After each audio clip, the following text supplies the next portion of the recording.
మన నిజ స్వరూపాన్ని చూపించేదే వర్తమానం. దేవుడి స్తోత్రం. గురుగైతే గురుగు అని, గోధుమ అయితే గోధుమ అని చూపించేది. కాబట్టి వర్తమానం దగ్గరికి మనం వచ్చినప్పుడు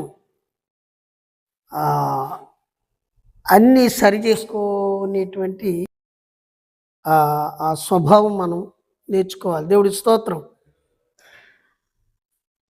కాబట్టి మరి ఈ రాత్రి దేవుడు మనకిచ్చిన శ్రేష్టమైన సమయాన్ని బట్టి దేవుడు మనతో కొన్ని సంగతులు మాట్లాడుతుండగా మనం జాగ్రత్తగా దేవుని మాటలు నేర్చుకుందాం. మరి వర్తమానం మన జ్ఞానాన్ని పెంచుకోవడానికి కాదు. దేవుడి స్తోత్రం. వాక్యంలో మనకున్న ఒప్పులు, వాక్యములో మనకున్న ప్రతి మచ్చలు, డాగులు, లేకపోతే వాక్య వ్యతిరేకమైన ప్రతిదీ వాక్యం ద్వారా మనం సరి చేసుకొని వాక్యం యొక్క స్వరూపంలోకి మారేదే వర్తమానం. దేవుడి స్తోత్రం. చూడండి, మొన్న ప్రసంగంలో విన్నాను. అమలాపురం ఏరియాలోనే ఎవరో ఒక ఆయన పెళ్ళి 60 కోట్లు ఎంతో ఖర్చు పెట్టాడట పెళ్ళికి. 60 కోట్లు ఎందుకు ఖర్చు పెట్టాడు? నేను ధనవంతుడిని, నేను డబ్బు ఉంది, నేను గొప్పని తను కనపరచుకోవడానికి, తను గొప్ప తీసుకోవడానికి కదా. పెళ్ళి ఏమన్నాడంటే వివాహం అనే విషయాల్లో ఘనమైంది. ఘనమైందంటే ఏంటి? భార్యను భర్త, భర్తను భార్య అర్థం చేసుకొని వారి ధర్మములు ఒకరికొకరు లోబడి వాక్యముతో వారు కట్టుబడి వాక్యము దాటిపోకుండా పరిశుద్ధంగా బ్రతికేది. విడాకుల దాకా వెళ్లకుండా, కేసులకి వెళ్లకుండా, గొడవలకు వెళ్లకుండా, లోకాడంబరాలు, లోకాచారాలకు వెళ్లకుండా వివాహము ఎంత పవిత్రమైందని వాక్యం చెప్తుందో పరిశుద్ధంగా జీవించడమే ఘనం.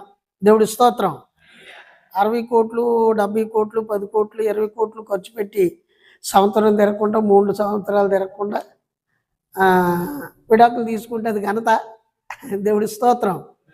అంటే ఎప్పుడైతే ఈ డబ్బును ఎక్కువ ఖర్చు పెట్టి వాళ్ళు కనపరుచుకుంటారో వాళ్ళు గొప్పకి.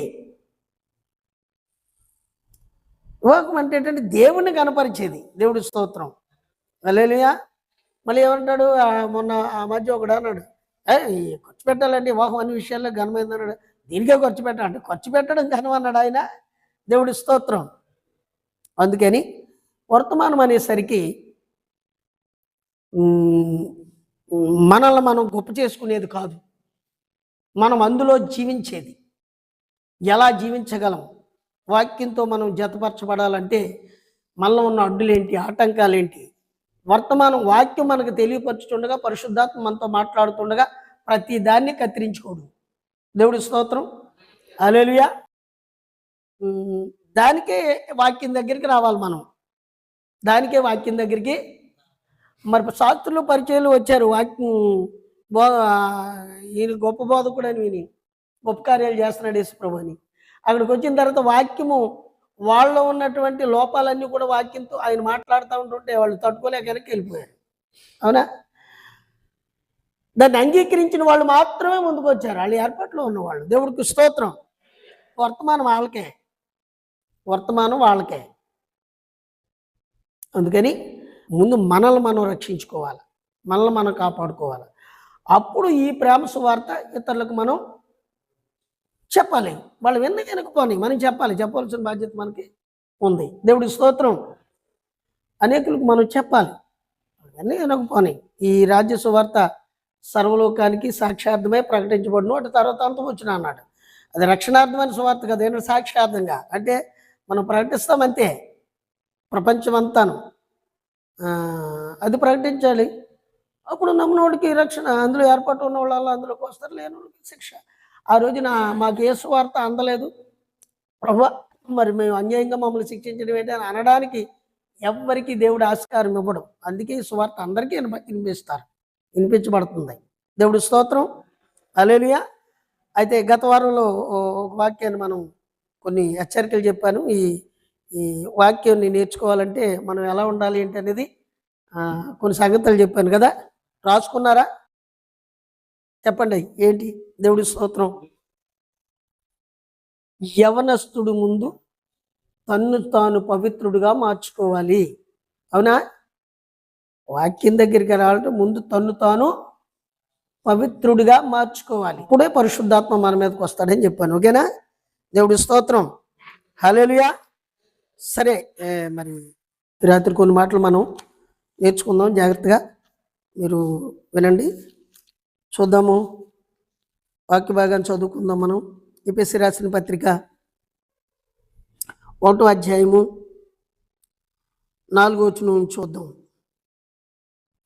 ఎట్లనగా తన ప్రియుని యందు తాను ఉచితముగా మనకు అనుగ్రహించిన తన కృపా మహిమకు కీర్తి కలుగునట్లు తన చిత్త ప్రకారమైన దయా సంకల్పము చొప్పున యేసుక్రీస్తు ద్వారా తనకు కుమారులుగా స్వీకరించుటకై మనలను ముందుగా తన కోసం నిర్ణయించుకొని మనము తన ఎదుట పరిశుద్ధులమును నిర్దోషులమునై ఉండవలెనని జగత్ పునాది వేయబడక మునిపే ప్రేమ చేత ఆయన క్రీస్తులో మనలను ఏర్పరచుకునెను.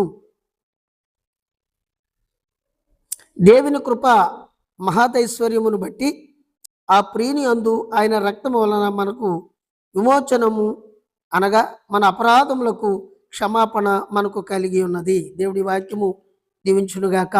పరిశుద్ధుడా, ప్రేమగల తండ్రి, మహోన్నతుడా, ఘనమైన మీ నామానికి వందనాలు, స్తోత్రాలు, స్తుతులు చెల్లిస్తున్నాను.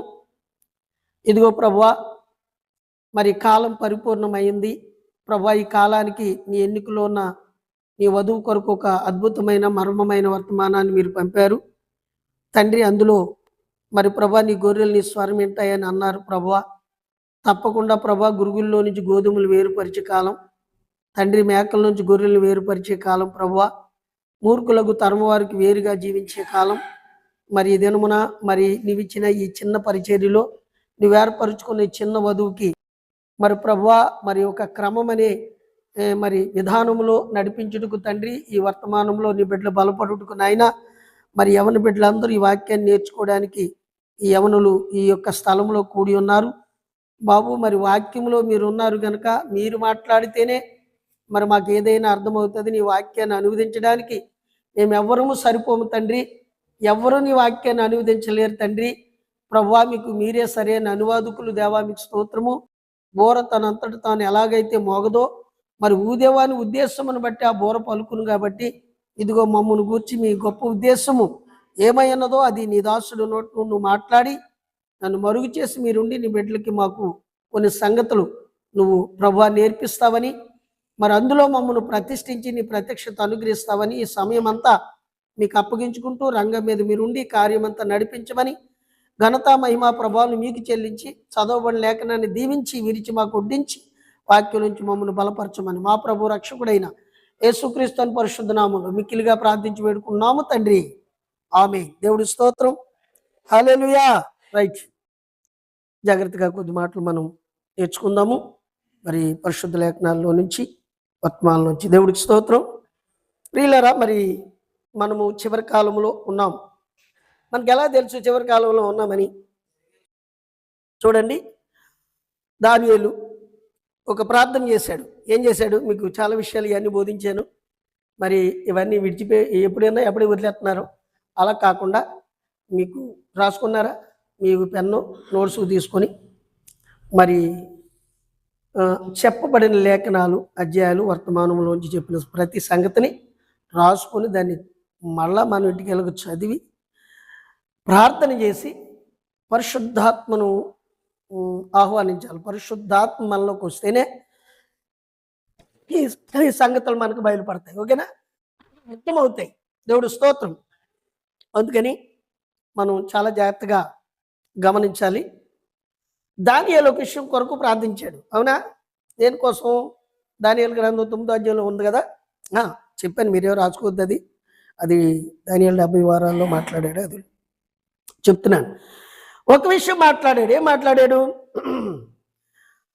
ఆయన 70 సంవత్సరాలు ఇశ్రాయేలీయుల చెరలోకి వెళ్ళిపోయినప్పుడు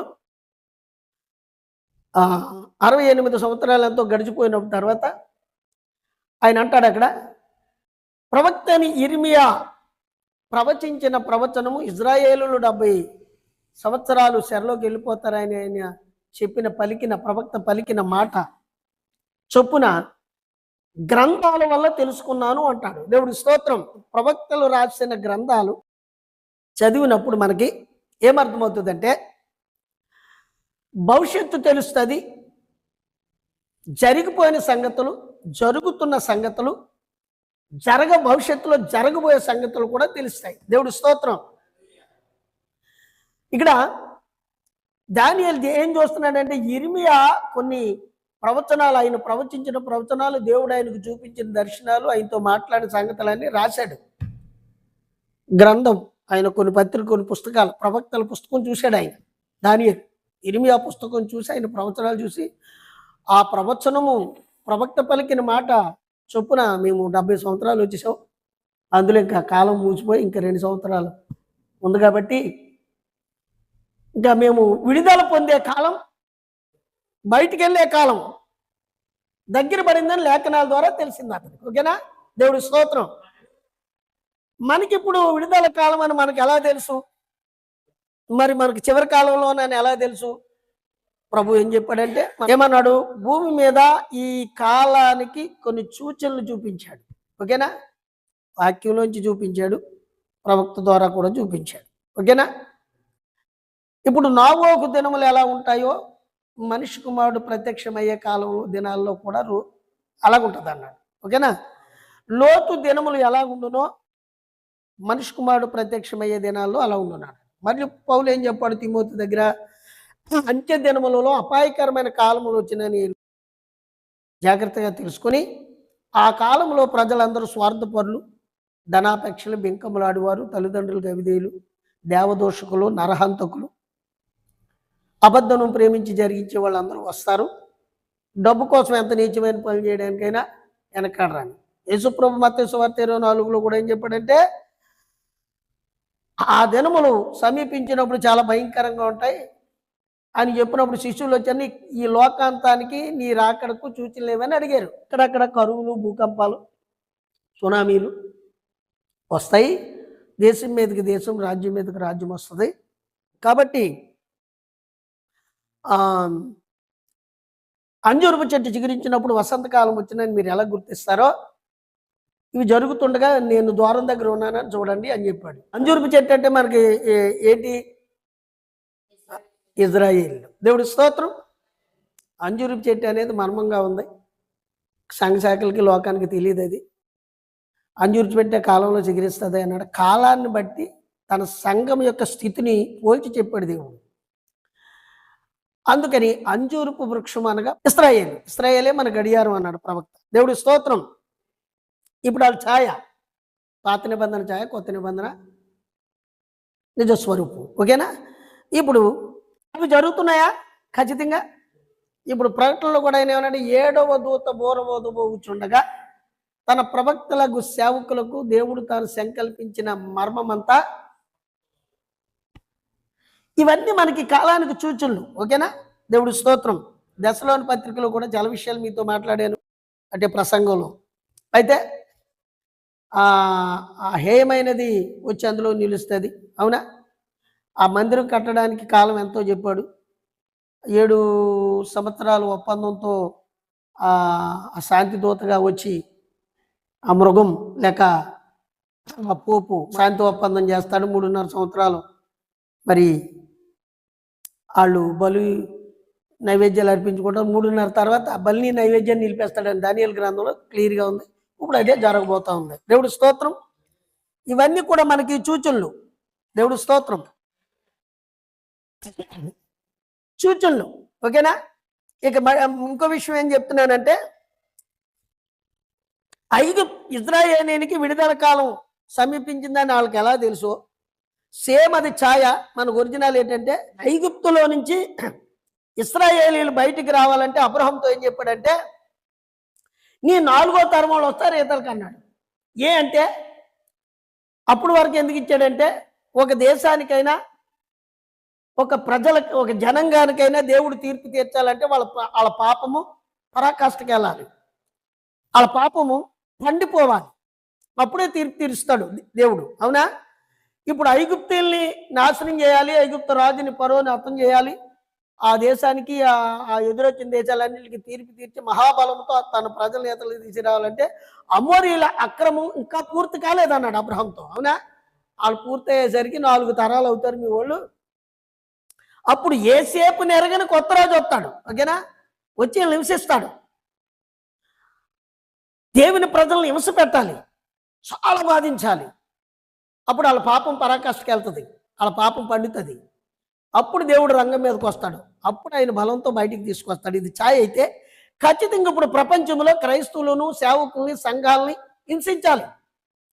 కొత్త కొత్త రాజులు, ప్రభుత్వాలు వస్తాయి. దానియేలు గ్రంథంలో అదే చెప్పాడు.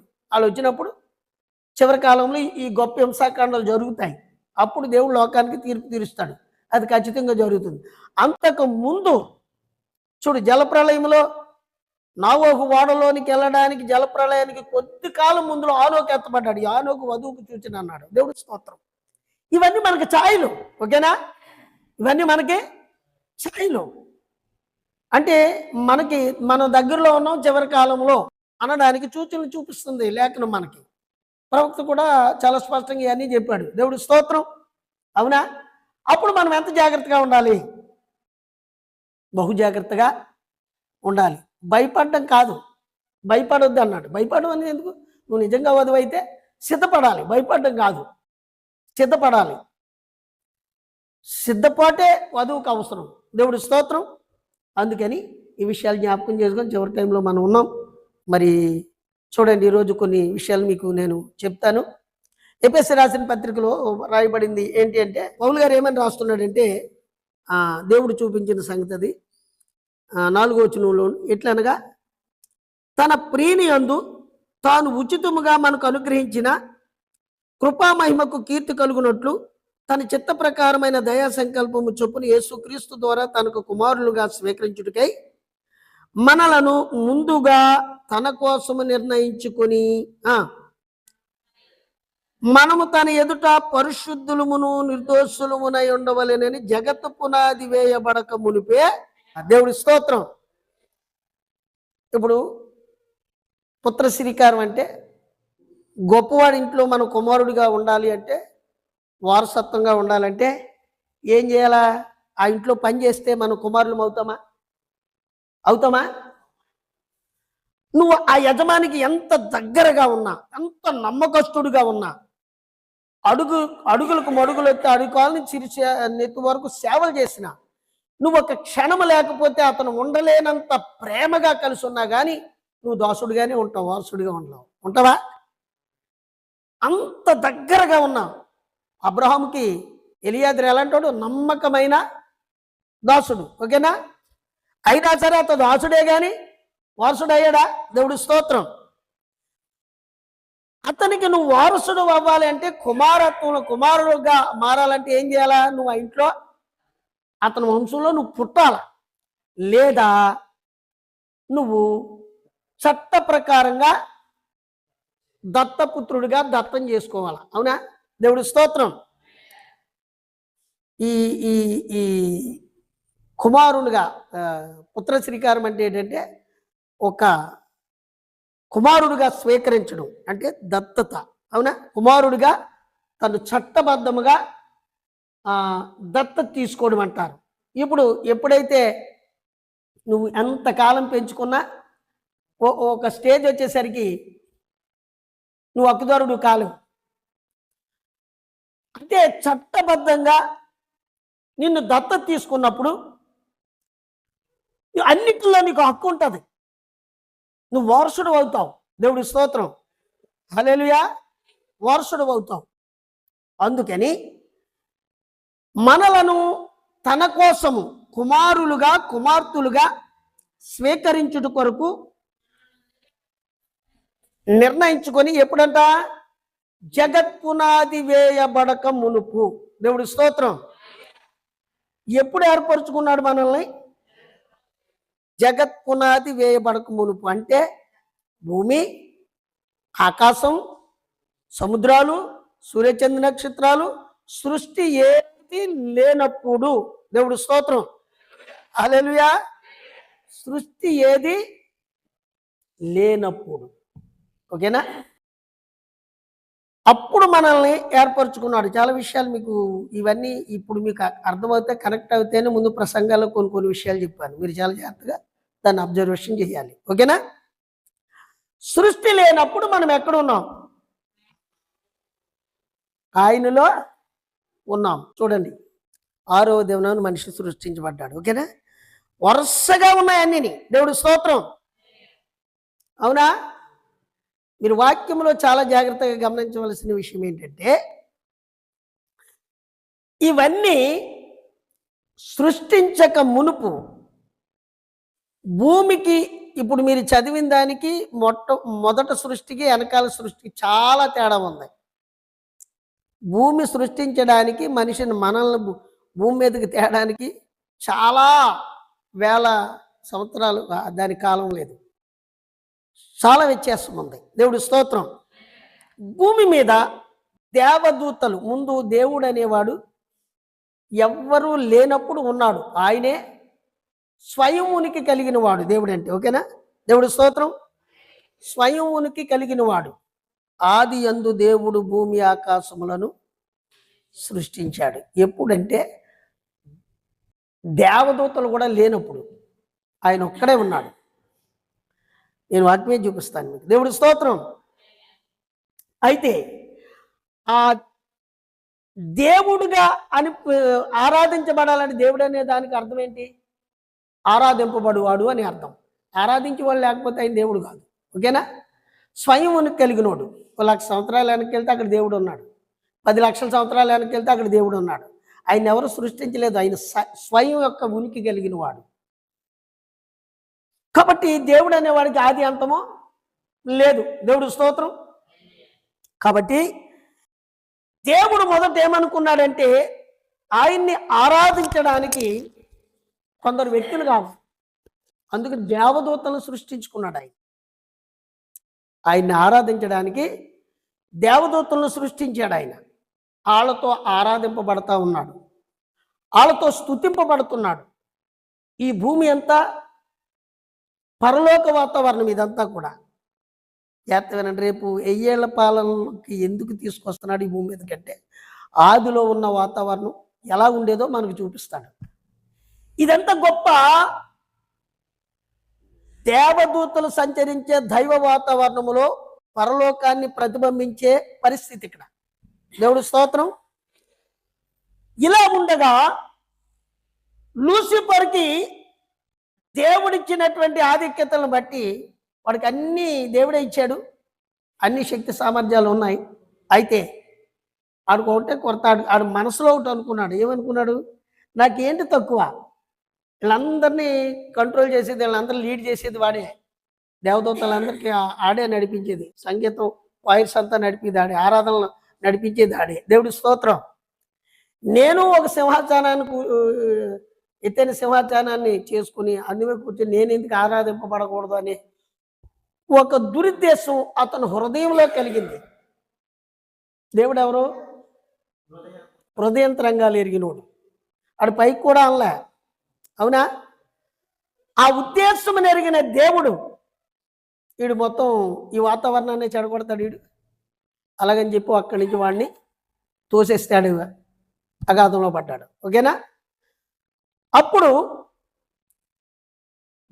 దీన్ని ఎప్పుడైతే ఆడు చెడు ఆలోచనతో దీన్ని వాడు పాడు చేశాడో, ఎలా పాడు చేశాడో, అప్పటికే కొంతమంది దూతలు ఆడి వైపు. ఇప్పుడు దీన్ని ఏం చేశాడంటే దేవుడు అప్పుడు నీళ్లలో ముంచేసాడు భూమిని. మీరు చదివింది మొదటిది కాదు, ఇప్పుడు మనం చదివింది రెండోది. దేవుడు స్తోత్రం. హల్లెలూయా. దేవుడు ఆయన అనంత మదిలో ఆయన సృష్టించుకున్న ఆయన మనసులో వెనక భాగంలో ఉన్న తన కుమారుడైన ఆదామును, అక్కడ అందరూ ఉన్నాం, ఆదామును తీసుకొచ్చి తను అనుకున్నది ఇక్కడ జరిగించాలని ఆదామును తీసుకొచ్చి పెట్టాడు అక్కడ. దేవుడికి స్తోత్రం. హల్లెలూయా. ఆదామును తీసుకురావాలనుకున్న దానికి ముందే, తీసుకురాకముందే దేవుడు అన్నాడు, వెలుగు కలుగునుగాక, చీకటి వెలుగు వేరవునుగాక, జలములన్నీ ఒక చోటకు పోయి ఆరిన నేల బయటకు వచ్చునుగాక అన్నాడు. దేవుడికి స్తోత్రం. హల్లెలూయా. చూడండి 2:5 చూడండి. ఆదికాండం 2:5. అది వరకు పొలమందలి ఏ పొదయు భూమి మీద ఉండలేదు, ఏ చెట్టు మొలవలేదు. ఎలయనగా దేవుడైన యెహోవా వాన కురిపించలేదు, నేలను సేద్యపరచుటకు. దేవుడికి స్తోత్రం. భూమి సృష్టించబడింది కానీ అందు మీదకి ఇంకా నరుడు అనేవాడు రాలేదు. దాన్ని సేద్యపరచడానికి నరుడు లేడు. ఇప్పుడు భూమి మీద వర్షం కూడా దేవుడు కురిపించలేదు, ఏ చెట్టు మొలవలేదు. దేవుడికి స్తోత్రం. హల్లెలూయా. అప్పుడు ఎప్పుడైతే సైతాను గారి యొక్క లూసిఫరు ద్వారా ఇక్కడ ఈ వాతావరణం అంతా చెడగొట్టాడో దీన్ని ఆయన నీళ్ళలో ముంచేశాడు. తర్వాత ఆయన నిర్ణయం చొప్పున ఆదాముని ఇక్కడికి తీసుకొని రావాలి, తన జనముల చేత దీన్ని నిండించి పరలోక ప్రతిబింబంగా మరలా చేయాలి అని ఆయన అనుకున్న తర్వాత మరలా ఇప్పుడు చెప్తున్నాడు. ఏమని? వెలుగు కలుగుగాక, చీకటి వేరవునుగాక, జలముల మధ్య నుండి ఆరిన నేల మరలా బయటకు వచ్చునుగాక. ఆ నేల మీద అప్పుడు చేస్తున్నాడు సృష్టిని. ఏంటది? చెట్లు మొలిపించునుగాక. తన కుమారుడికి ఏది కావాలో అన్ని సిద్ధం చేస్తున్నాడు. అన్ని సృష్టించాక తీసుకొచ్చాడు. తీసుకొచ్చిన తర్వాత కాదు, వారి నేలను బయటికి తీశాడు, చెట్లు ఇవన్నీ మొలిపించాడు, పక్షుల్ని మృగాలను అన్నిటినీ చేశాడు. అన్ని చేశాక ఇప్పుడు ఏం చేస్తున్నాడు చూడు. దేవుడు తన స్వరూపమందు తన పోలుకు చొప్పున కాదు 6 కాదు 7 చూడు. దేవుడైన యెహోవా నేల మంటితో నరును నిర్మించి వాని నాసిక రంధ్రములలో జీవవాయువును ఊదగా నరుడు జీవాత్మయను. దేవుడైన యెహోవా తూర్పున ఏదెనులో ఒక తోటను వేసి. దేవుడికి స్తోత్రం. నాసిక రంధ్రములలో ఊదడం అంటే ఏంటి చూడండి. యేసు ప్రభు శిష్యులందరూ ఇంట్లో ఉన్నారు, అవునా? లోకస్వార్తలో ఉంటుంది. భయపడి లోపల ఉన్నారు. ఆయన వాళ్ళు ఉండగా తలుపులు వేసి బయటకు వచ్చాడు, అన్ని రుజువులు చేసి చూపించాడు. మీరు పరిశుద్ధాత్మను పొందండి అని ఆయన ఆ కని అని చెప్పుకుంటూ వెళ్ళిపోయేటప్పుడు మీరు పరిశుద్ధాత్మను పొందండి అని ఏం చేశాడు? ఊదేడు వాళ్ళ మీద, అవునా? ఊస్తే ఏమొచ్చింది? పరిశుద్ధాత్మ వాళ్ళలోకి వెళ్ళాడు. దేవుడికి స్తోత్రం. హల్లెలూయా. ఏమైంది అది? ఇప్పుడు చూడండి, జాగ్రత్తగా వినండి. దేవుడి స్తోత్రం. ఆదామును, తనలో ఉన్న ఆదాము ఏమై ఉన్నాడు? ఇప్పుడు ఆత్మై ఉన్నాడు. దేవుని స్వరూపము, దేవుని పోలిక అంటే ఏంటి? దేవుడు ఎవరో ఆత్మస్వరూపి. అర్థమైందా? ఇప్పుడు ఈ ఆత్మస్వరూపికి దేవుని కుమారునికి ఒక శరీరమును తయారు చేశాడు మట్టితో. దేవుడు స్తోత్రం.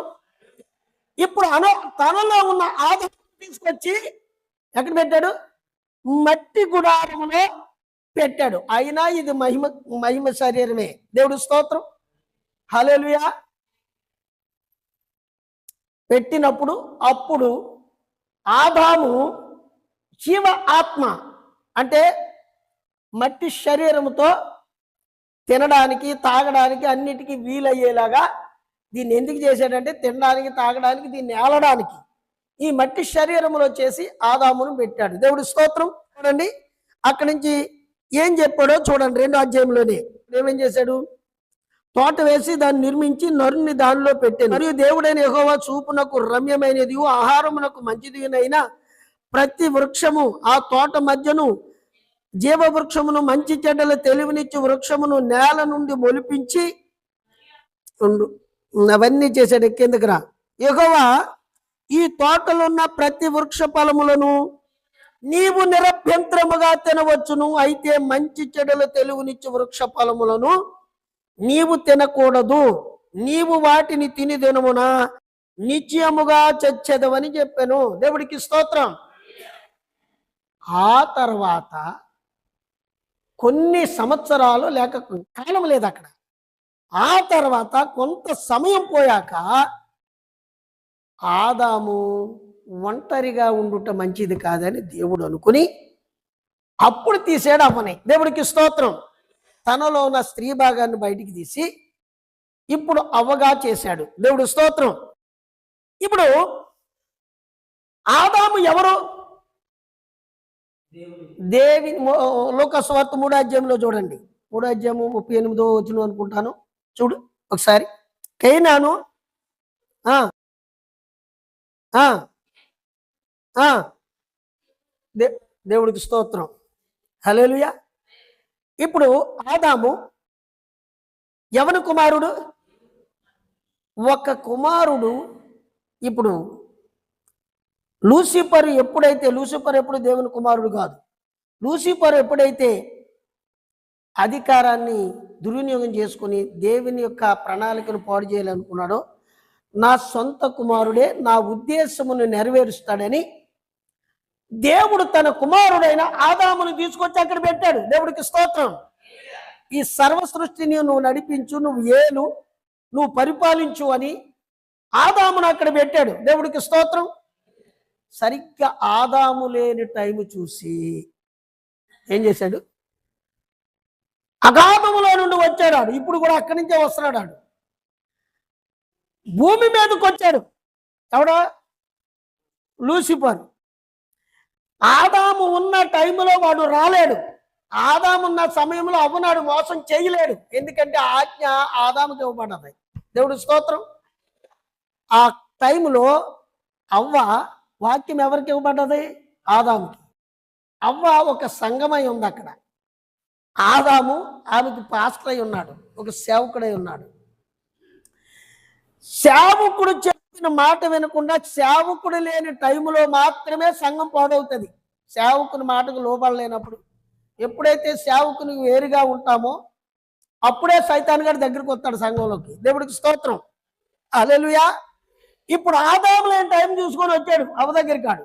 ఓకేనా? ఎలాగొచ్చాడు అంటే మాట్లాడే జంతువులోకి వచ్చాడు. మాట్లాడే జంతువులోకి వచ్చి అవ్వను వశపరుచుకున్నాడు. దేవుడికి స్తోత్రం. ఏ కుమారుణ్ణి అయితే నమ్మి దేవుడు ఏదేను వనంలో పెట్టాడు, ఆ కుమారుడు ఏం చేశాడు? ఏమయ్యాడు? పడిపోయాడు. పడిపోతే సర్వ సృష్టి మరలా పాపంతో నిండింది. మీరు చూడండి, ఈ ఈ విమోచన గ్రంథం ఎవరికి ఇచ్చాడు అంటే ఆదాముకి ఇచ్చాడు. దేవుడి స్తోత్రం. దూత చేతిలో ఉన్న పుస్తకము ఆదాముకి ఇచ్చాడు. నువ్వేదేది తినకూడదు, ఏమేమి చేయకూడదు, అన్ని ఆజ్ఞలు అందులో ఉన్నాయి. దానిని తనకున్న హక్కులు ఉన్నాయి, తన హద్దు మీద కూడా ఉన్నాయి, స్వతంత్రించుకుని ఉన్నాయి. ఆ గ్రంథము, ఆ బైబిల్ లేక ఆ ఆదాముకి ఇచ్చాడు దేవుడు. ఈ ఎప్పుడైతే ఆదాము పడిపోయాడు, ఆదాము ఎప్పుడైతే పాపంలో పడ్డాడో ఈ హక్కు పత్రం వాడు తీసుకున్నాడు. దేవుడి స్తోత్రం. హల్లెలూయా. ఇప్పుడు సర్వ సృష్టి పాడైపోయింది. ఇప్పుడు దేవుడు ప్రణాళిక ఏంటి? ఆయన చూడండి, చట్టానికి శిక్ష ఉంటేనే ఆ చట్టానికి విలువ. అవునా? చట్ట ప్రకారంగా జరగాలన్నీ, దేవుని చట్ట ప్రకారంగా జరగాలన్నీ. అప్పుడు ఆదాములోకి పాపం ఎప్పుడైతే వచ్చిందో పడిపోయాడు. ఇప్పుడు సర్వ మానవాళికి పాపము ప్రాప్తించింది. ఓకేనా? ఇప్పుడు దేవుడు ఏమనుకున్నాడంటే మరొక కుమారుణ్ణి తీసుకురావాలనుకున్నాడు. ఇప్పుడు చూడండి, ప్రవక్తలు వచ్చారు. వినండి, ప్రవక్తలు వచ్చారు. ఏలియా వచ్చాడు, మోషే వచ్చాడు, ఎలీషా వచ్చాడు, ఇర్మియా వచ్చాడు, ఎజ్కేల్ వచ్చాడు. గొప్ప గొప్ప వచ్చారు. దేవుడు స్తోత్రం.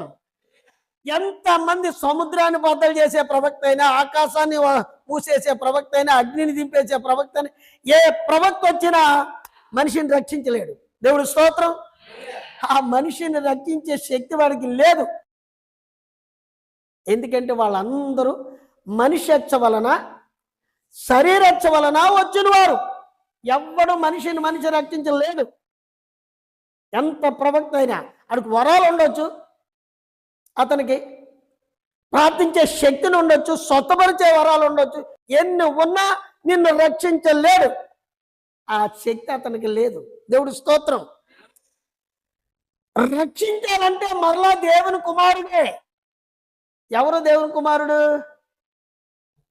నువ్వు దేవుని కుమారుడు కాదు, నేను దేవుని కుమారుడు కాదు, ఇర్మియా దేవుని కుమారుడు కాదు, మోషే దేవుని కుమారుడు కాదు, ఆదాము దేవుని కుమారుడు. దేవునికి స్తోత్రం. హల్లెలూయా.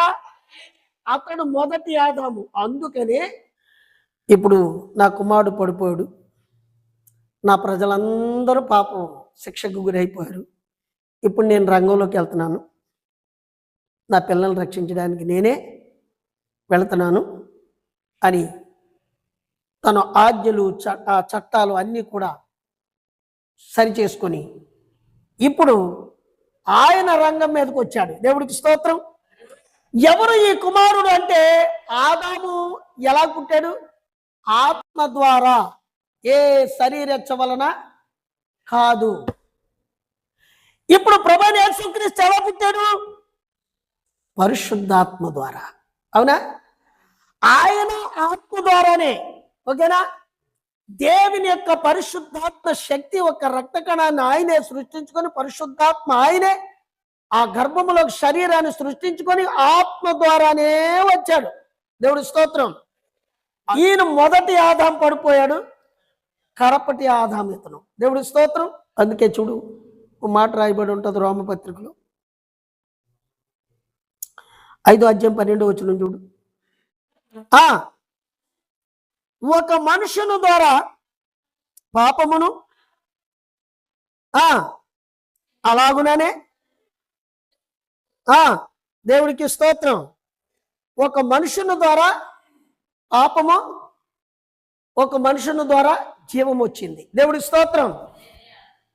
ఏ మనుషుని ద్వారా అయితే మరణం వచ్చిందో అదే మనుషుని ద్వారా మరలా జీవం రావాలా. దేవుడి స్తోత్రం.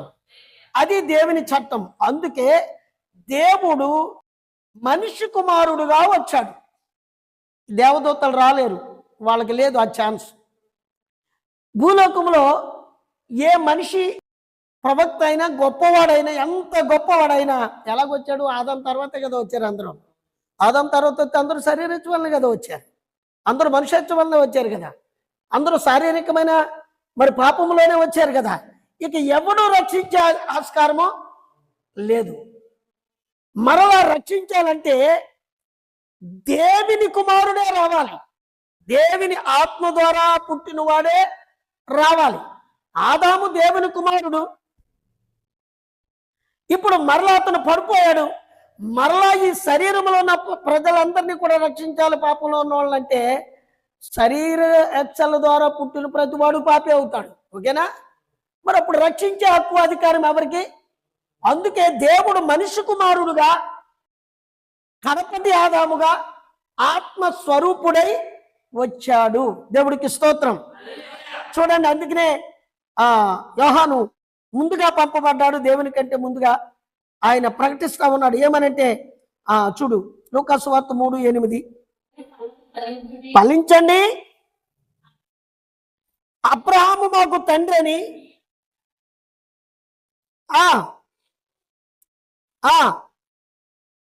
దేవుడికి స్తోత్రం. ఇప్పుడు ఈ వాక్యం ద్వారా మనకి ఏమనిపిస్తుంది? ప్రతి మనిషి పాపంలో పుట్టాడు. అబ్రహాంకు వాగ్దానం ఉండొచ్చు, దేవుని కుమారుడని, దేవుని స్నేహితుడని, దేవునికి ఇష్టడని ఉండొచ్చు. కానీ అబ్రహాము పిల్లలైనంత మాత్రాన్ని మీరు రక్షించబడరు. మా పాస్టర్ గారు, మా పెద్దయ్య గారు పెద్ద ప్రవక్త, ప్రవచనకర్త నువ్వు చెప్పుకోవచ్చు, దానివల్ల నువ్వు బ్రతుకో, నువ్వు రక్షించలేడు ఆయన. ఓకేనా? ఈ కాల ప్రవక్త విలియం బ్రహ్నం పెద్ద ప్రవక్త, ఆయన ఎన్నో స్వచ్ఛతలు చేశాడని చెప్పుకోవచ్చు వర్తమానంలో. ఆయన ద్వారా నువ్వు రక్షించలేబడలేవు, ఆయన ద్వారా నువ్వు పరలోకం వెళ్ళలేవు. ఏ పాస్టర్ ద్వారా, ఏ సేవకుడు ద్వారా, ఏ మనిషి ద్వారా, భూమిని ఆకాశాన్ని తలక్రిందులు చేసే వరములు ఉన్న సేవకుడు ద్వారా కూడా నువ్వు రక్షించబడలేవు. దేవుడి స్తోత్రం. రక్షించబడాలంటే దేవుని కుమారుడే నిన్ను రక్షించాలి. దేవుని కుమారుడు అంటే మనిషి వలన, శరీరచ్చ వలన పుట్టినవారు కారు. దేవుడికి స్తోత్రం. హల్లెలూయా. ఆదాము దేవుని నోట నుండి దేవుని వాక్యమై దేవుని ఆత్మ ద్వారా ఎలాగూ పుట్టాడో, ఇప్పుడు నిన్ను రక్షించే అతనే పాపంలో పడ్డాడు, మరలా ఆ జాతిలో రక్షించాలంటే అదే దేవుని కుమారుడు రావాలి. అందుకే కన్యక గర్భవతి అయి కుమారును కనినని. జాగ్రత్త వినండి. ఇప్పుడు రేపు ఈ నెల నుంచి డిసెంబర్లో దంచేస్తారు క్రిస్మస్లో. ఓకేనా? దేవుడి స్తోత్రం.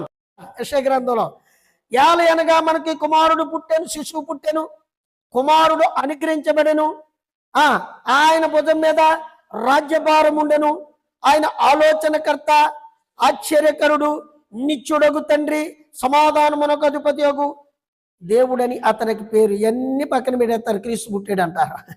ఏమండి? ఆయన గొప్ప ఆలోచనకర్త. ఆయన భుజం మీద ఏముంది? రాజ్యభారం. ఆయన ఎందుకు వచ్చాడు? అందులో ఒక మాట ఉంది, నిత్యుడగు తండ్రి అని. ఆయనే తండ్రి. ఆయనే తండ్రి అంటే మళ్ళీ ఆయన కుమారుడు అంటారేంటి? దేవుడు స్తోత్రం. ఆయనకే ఉంది నిత్యుడగు తండ్రి అని పేరు. లేకపోతే తండ్రి కొడుకు అని ఉందా? అక్కడ ఏమని ఉంది?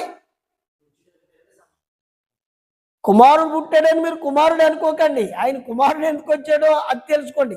ఆయన ఆశ్చర్యకరుడు, ఆలోచనకర్త, నిత్యుడగు తండ్రి. ఆయనే, వేరొక తండ్రి లేడు. ఆయనే తండ్రి. ఆయన కుమారుడు అయితే, యెహోవా ఆయనకి తండ్రి అయితే, మరి పరిశుద్ధాత్మను పుట్టినట్టున్నాడు. అప్పుడేమవుతుంది? అక్రమ సంబంధం అవుతుంది. తండ్రి యెహోవా అయితే పరిశుద్ధాత్మ తమ్ముడని చెప్తున్నాడు ఎవరో వీడు సుందర్రావు. మరి అలా తమ్ముడు అన్నవాళ్ళు, కానీ పరిశుద్ధాత్మకు పుట్టాడు ఆయన. ఆయనే పరిశుద్ధాత్మ అయి ఉన్నాడు. మరి అది అక్రమ సంబంధం అవుతుంది. అప్పుడు నువ్వు దేవుడని ఎలాగవుతావు? మర్మము తెలియక. దేవుడికి స్తోత్రం. అందుకే ప్రవక్త క్లియర్గా పెట్టాడు, ఆయనే నిత్యము ఉండే. నిత్యుడు అంటే ఆది అంతం లేనోడు. అవునా? నిత్యత్వం కలిగినోడు. ఆయనే నిత్యుడగు తండ్రి. ఆయనే నిత్యుడగు తండ్రి అంటే ఆయన కుమారుడు అంటే. దేవుడికి స్తోత్రం. హల్లెలూయా. ఇప్పుడు అదే దేవుడు వచ్చి ఇప్పుడు ప్రజలను రక్షించడానికి కుమారుడుగా వచ్చాడు. దేవుడికి స్తోత్రం. ఇది ఫౌండేషన్ మాత్రమే. చాలా జాగ్రత్తగా వినండి. ఇప్పుడు మనం దీంతో పాటు కాలాన్ని తీసుకొస్తాం. కాలం ఇప్పుడు ఇది ఎప్పుడు ప్రారంభమైందో చూడండి. యేసు ప్రభు లోకంలోకి రావడానికి 8,000 సంవత్సరాల తర్వాత వచ్చాడు. 4,000 సంవత్సరాల తర్వాత. ఓకేనా? 4,000 సంవత్సరాల తర్వాత. వీళ్ళు అంటారు కోటాను కోట్ల సంవత్సరాలు అయింది. నిజమే, కానీ అది ఎప్పుడంటే నిత్యత్వంలో. దానికి సంవత్సరాలు లేవు, కాలం లేదు. ఎప్పుడైతే ఆదాము భూమి మీదకి వచ్చాడో, పాపం ఎప్పుడైతే ప్రారంభమైందో కాలం ప్రారంభమైంది. దీనికి ఆది ఉంది, అంతం ఉంది. దీనికి కాలం ఎంత అంటే 6,000 సంవత్సరాలు. ఓకేనా? దేవుడి స్తోత్రం. అయితే జాగ్రత్త వినండి. ఇప్పుడు యేసు ప్రభు ఈ కాలానికి భూమి మీదకు వచ్చేటప్పటికి, దేవుని కుమారుడుగా భూమి మీదకు వచ్చేసరికి 4,000 సంవత్సరాలు గడిచింది. ఓకేనా? 4,000 సంవత్సరాల తర్వాత వచ్చాడు. దేవుడి స్తోత్రం. ప్రజలను రక్షించడానికి రక్షకుడుగా వచ్చాడు. ఇప్పుడు చూడండి, ఈయన ఎలా వచ్చాడు? మనిషి కుమారుడుగా వచ్చాడు. ఒక మనిషి దేవుని కుమారుడు అవ్వాలంటే, దత్తపుత్రాత్మను పొందాలి అంటే ఎలాగ దేవునికి కుమారుడు అవుతాడో ఈయన చేసి చూపించాడు. ఈయన ముందు కుమారుడిగా అంగీకరించబడాలి. ఓకేనా? ఈయన ముందు కుమారుడిగా అంగీకరించబడాలా. మీకు చాలాసార్లు చెప్తున్న విషయం ఏంటి? చాలాసార్లు కదా మనం చెప్పబడే విషయం అంటే, పాత నిబంధన ముందు రాయబడిందా, కొత్త నిబంధన ముందు దేవుడు రాశాడా, పాత నిబంధన ముందు రాశాడా? చెప్పాలా? పాత నిబంధన ముందు రాయబడిందా, కొత్త నిబంధన ముందు రాయబడిందా?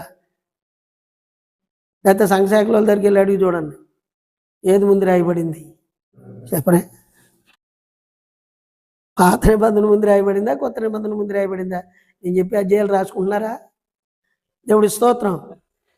చూడండి, మీకు అర్థమయ్యేలా చెప్తాను. సాలెంకి పెళ్లి సంబంధం చూస్తున్నాం అనుకో, నిజంగా చూడంలే. ఓకేనా? పెళ్లి సంబంధానికి వెళ్ళినప్పుడు సాలెం ఇక్కడ లేడు, ఇంకా రాలేదు. హైదరాబాద్ వెళ్ళాడు.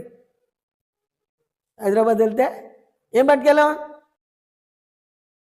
ఫోటో తీసుకెళ్ళి ఇగో అబ్బాయి కుర్రోడు ఎలా ఉంటాడు, చాలా చక్కనోడు కుర్రోడు ఏంటి, కుర్రోడు చాలా చక్కనోడు, చాలా పనిపోట్లు ఉన్నాయి అని చూపెడతాం. ఓకేనా? మాట్లాడరు. ఇప్పుడు ఫోటో ముందు పుట్టిందా, శాలే ముందు పుట్టాడా? శాలేమే లేకపోతే ఫోటో ఎలా వస్తుంది? అవునా? ఇప్పుడు ముందు వచ్చింది ఏది? ఫోటో. కానీ వాస్తవానికి ముందు పుట్టింది ఏది? శాలేము. ఓకేనా? అర్థమవుతుందా? దేవుడి స్తోత్రం. ఇప్పుడు దేవుని ప్రణాళిక అంతా, దేవుని విమోచన గ్రంథం అంతా, దేవుని ఉద్దేశం అంతా కొత్త నిబంధన. దేవుడి స్తోత్రం. జాగ్రత్తగా వెతికితే పాత నిబంధన అంతా తండ్రి ఉండడు, పాత నిబంధనలోనే యేసుక్రీస్తు ఉన్నాడు. దేవుడి స్తోత్రం. ఆ యేసుక్రీస్తే, ఆ దేవుడే కుమారుడుగా దేవుడి స్తోత్రం. ఆయన రాబోతున్నాడు.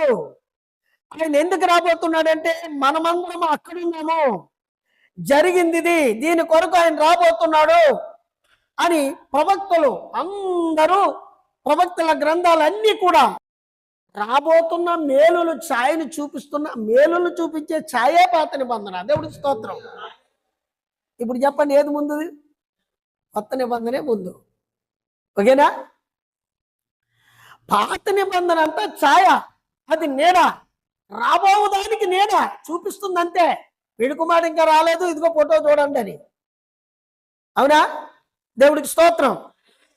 ఇప్పుడు పాత నిబంధనలో, ఇప్పుడు మీకు ఇక్కడి నుంచి మీకు వాక్యం అర్థమవుతుంది, రేపు నీకు జాగ్రత్తమైనట్టు. పాత నిబంధన ఏంటిది? ఛాయ. పాత నిబంధనలో ఒక కార్యం జరుగుతుందంటే ఇప్పుడు దాని ఒరిజినల్ ఎక్కడ చూడాలి మనం? నిజత్వంలో చూడాలి. ఓకేనా? దేవుడి స్తోత్రం. హల్లెలూయా. ఇప్పుడు చూడండి, కొన్ని విషయాలు మీకు అర్థమవుతాయేమో నేను చెప్తాను. లేవికాండం 10:1 రాసుకోవాలి కూడా మీరు. లేవికాండం 10:1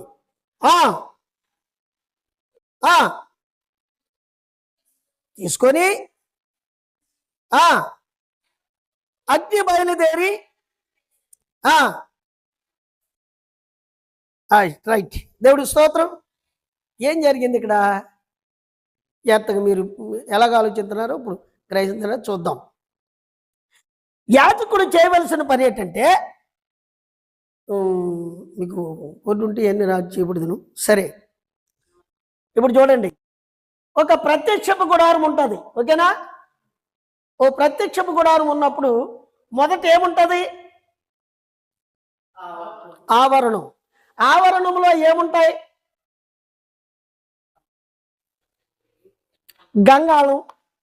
గంగాళం ఉంటుంది, బలిపీఠం ఉంటుంది. ఏ బలిపీఠం అంటే అది మీకు మళ్ళీ చెప్పబడదు, ఇక్కడ ముందుకు వెళ్తానే తప్ప. ఇప్పుడు 4000 సంవత్సరాలు యేసుప్రభు వచ్చిన దగ్గర నుంచి ఇప్పుడు 2025 దాకా వస్తుంది పాఠం ఇది. అప్పుడు మీకు క్లియర్గా అర్థమవుతుంది. ఓకేనా? రైట్.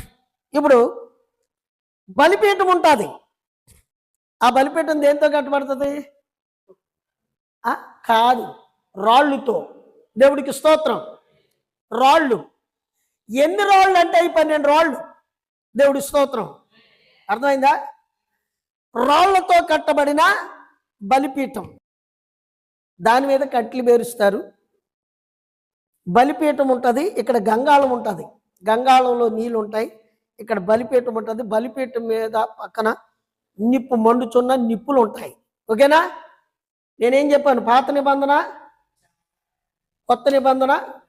అది ఇప్పుడు ఈ నిప్పులు మండుతూ గొర్రెని నువ్వు పాపం చేసావు, మనం పాప పరిహారార్థమై బలి అర్పణకు గొర్రెని తీసుకొచ్చాం. ఓకేనా? గొర్రెని తీసుకొచ్చినప్పుడు ఆ గొర్రెని యాజకుడు ఏం చేస్తాడంటే, ఎక్కడ ఆవరణంలో బలిపీఠం ఈ గంగాళం దగ్గరకు వచ్చి గొర్రెను శుభ్రంగా కడిగేస్తారు. సువార్తకుడు, సేవకుడు, వాదుకుడికి అవసరమైన సంగతులు. ఓకేనా? గొర్రెను శుభ్రంగా కడుగుతారు. ఎక్కడ బొల్లి లేకుండా కడగాల. ఓకేనా? బొల్లి లేకుండా కడగాల. ఇప్పుడు అంతేకాదు, ఆ గొర్రెకి ఏముండకూడదు? చెవు చిన్న సొట్టు ఉన్నా పనికిరాదు, చర్మం మీద చిన్న మచ్చ ఉన్న బట్ట ఉన్నా తెల్లమచ్చ ఉన్నా పనిచేయదు, మేకంతా నలుగుండి తెల్లమచ్చ ఉన్నా పనిచేయదు, మేకంతా తెల్లగుండి నల్లమచ్చ ఉన్నా పనిచేయదు. ఓకేనా? మచ్చ ఉండకూడదు, చిన్న గుడ్డిదై ఉండకూడదు, అర్థమైందా? కాలు మెక్కేది ఉండకూడదు, సొట్ట ఉండకూడదు, మచ్చ. మరి ఆ బలి కోసం ఎక్కడ ఏరేరే కంట్రీలు అన్నీ తిరిగేసారు, అటు తిరిగారు దానికోసం. ఓ భూతాలు చూసారు, ఎక్కడన్నా చిన్నది ఉందా? దేవుని నిబంధన అది. ఏం ఉండకూడదు, అలా ఉంటే బలికి పనిచేయదు. ఎత్త వినాలా? ఇంత మచ్చ ఉన్నా, కన్ను చిన్న గుడ్డిదైనా, చెవుకు మొర్రున్నా, కాలు కొంచెం వంకరగా ఉండి కుంటినా, జబ్బు పడదు కూడా బలికి సంపూర్ణ ఆరోగ్యము, ఏ మచ్చ లేని ఏ లోపం లేనిదే ఉండాలి దేవునికి బలిచ్చేది. ఓకేనా? అలాంటి దాన్ని తీసుకొచ్చాక యాజకుడు దాన్ని శుభ్రంగా కడిగిస్తాడు, పొల్లు లేకుండా. కడిగిన తర్వాత బలిపీఠం మీదకి తీసుకొని వస్తాడు. బలిపీఠం మీద తీసుకొని వచ్చి ఆ బలిపీఠం దగ్గర ఇలాగ పెట్టి కిందనది పెడతారు పాత్ర. బోర కోస్తాడు. బోర కోస్తా ఉంటే అది ఏమంటది? మరి అరుతుంది. ఒక్కసారి పోదు ప్రాణం. కొట్టుకొని గిలగిల గింజుకొని శరీరంలో ఉన్న రక్తమంతా పాత్ర నిండిపోయేదాకా, ఆఖరు రక్తం బొట్టు వచ్చే వరకు కూడా అలా కొడతానే ఉంటాడు. ఆఖరు రక్త బొట్టు ఆగిపోయాక అప్పుడు దాన్ని పక్కబడిసేస్తాను నరికేసి. ఈ రక్తం తీసుకొని ప్రధాన యాజకుడు దేవుని యొక్క ఎక్కడికి వెళ్తాడు? అప్పుడు అతి పరిశుద్ధ స్థానంలోకి వెళ్తాడు. దేవుడికి స్తోత్రం. అక్కడ ఏముంది? కరుణాపీఠం ఉంది, బంగారంతో చేయబడిన కరుణాపీఠం ఉంది. దాని మీద కేరుబులు ఉంటాయి. అవునా? అక్కడికి యాజకుడు తీసుకొని వచ్చి, ఆ యాజకుడు కొంచెం ఉంటుంది, ఆ కొంచెం ఆ రక్తంలో ముంచి ఏమంటాడంటే, పరిశుద్ధుడు పరిశుద్ధుడు పరిశుద్ధుడు పరిశుద్ధుడు పరిశుద్ధుడు యెహోవా పరిశుద్ధుడని దాని చుట్టూ ధూపం అది చిలకరించాల, రక్త ప్రోక్షణ చేయాల దేవునికి. అక్కడ పెట్టి ప్రార్థన చేసి అర్పణ చేసి. ఓకేనా? ఇలా చేస్తున్నప్పుడు గొర్రెకి ఎలాగైతే మచ్చ ముడత లేకుండా ఉండాలో బలర్పించే గొర్రెకి అర్పించే సేవుడు కూడా అలాగే ఉండాలా. అర్థమైందా? ఆ సేవకుడికి అంగి ఉంటుంది, కిందన దానిమ్మ పండ్లు గంటలు ఉంటాయి, మొలకు తాడుగట్టు ఉంటుంది, అది ఎక్కడ ఆవరణం దాకా ఉంటుంది. ఇతడు ఎప్పుడైతే పరిశుద్ధుడు పరిశుద్ధుడు అని తిరుగుతూ ఉంటాడో, ఈ గంటలు గన్న మోగుతూ ఉంటాయి. అప్పుడు ఆవరణంలో ఉన్న ప్రజలు, పరిశుద్ధ స్థలంలో ఉన్న ప్రజలు ఏం చేస్తారంటే, సేవకుడు మా యాజకుడు ఆరోగ్యంగా బాగా ఉన్నాడు, దేవుడు దర్శిస్తున్నాడు, బాగున్నాడు, పర్వాలేదు అని అనుకుంటారు. గంటల మోత ఎప్పుడైతే ఆగిపోయిందో అర్థం ఏంటి? చచ్చాడని లెక్క. ఏంటి? చచ్చిపోయాడని లెక్క. పరిశుద్ధ స్థలంలో చచ్చిపోయిన క్షణం ఉండకూడదంటే దేవుడు కోపం ఉగ్రతపడ్డదని మొత్తం తోడట్టుకుని బయటకి ఈడ్చేస్తారు. ఎవడో లోపలికి వెళ్ళకూడదు కదా, ఈడ్చేస్తారు. అంత పవిత్రమైన అర్పణ ఇది. దేవుడికి స్తోత్రం, హల్లెలూయా. అంత పవిత్రమైన అర్పణ, రక్త ప్రోక్షణ అక్కడ అయిపోయిన తర్వాత ఆవరణలోకి వస్తాడు. ఈ రక్త ప్రోక్షణ జనాల మీద, ప్రభుకి ప్రోక్షించిన తర్వాత జనాల మీద చిమ్ముతారు. అప్పుడు మీ పాపము క్షమించబడింది కాదు, ఏమైంది? ప్రత్యామ్నాయం జరిగింది. ఏం జరిగింది? ప్రత్యామ్నాయం అంటే ఏంటి? బైబిల్ క్లాస్ ఇది, అన్నీ తెలుసుకోవాలి మీరు. ప్రసంగం అయితే ఒకటిన్నా పోద్ది. ఏంటిది ప్రత్యామ్నాయం అంటే? దాయుడు. చూడండి, దాయుడు ఇది ఉంది కదా, ఇది కనపడుతుందా మీకు? కనపడుతుందా? ఇప్పుడు కనపడుతుందా? కానీ ఇందులో ఉందా లేదా? ఉంది ఖచ్చితంగా. ఇది కప్పబడ్డది అంతే, తీసివేయబడలేదు పూర్తిగా. దేవుడికి స్తోత్రం, హల్లెలూయా. నిజమైన విమోచకుడు వచ్చే వరకును గొర్రెలు మేకల యొక్క రక్తము కప్పి పెట్టడానికి ఇచ్చాడు అవకాశం దేవుడు అంతే. ఈ గొర్రె మేకల రక్తము ప్రత్యామ్నాయం, అంటే పాపం పోలే. అప్పటికి నీకు శిక్ష రాకుండా శిక్ష నుండి వకీల్తా లాయర్ ఏం చేస్తాడంటే, ఇప్పుడు మీకు అర్థమయ్యేలా చెప్తాను. కేసు ఉంది, తీసుకెళ్ళి లోపల రిమాండ్లో వేసారు, నీకు లాయర్ని పెట్టుకుని వకీల్తా అతను ఏం చేసిన మధ్యవర్తి అండి, మీకు ఈ వాయిదాలకి నేను హాజరుపరుస్తానండి, మీ జడ్జిమెంట్ ఇచ్చి వరకును అప్పుడు దాకా విడిచిపెట్టండి అని క్యాషో లేకపోతే అతను ఏదో హామీ పెట్టి, మనుషులో హామీ పెట్టి బెయిల్ తెస్తాడు. ఓకేనా? స్వేచ్ఛగానే తిరుగుతావు, అంత మాత్రం కేసు పోయినట్టు నీకు పోలేదు. జడ్జిమెంట్ వరకు నువ్వు వాయిదాలకు వెళ్తా ఉండాలా. దేవుడి స్తోత్రం.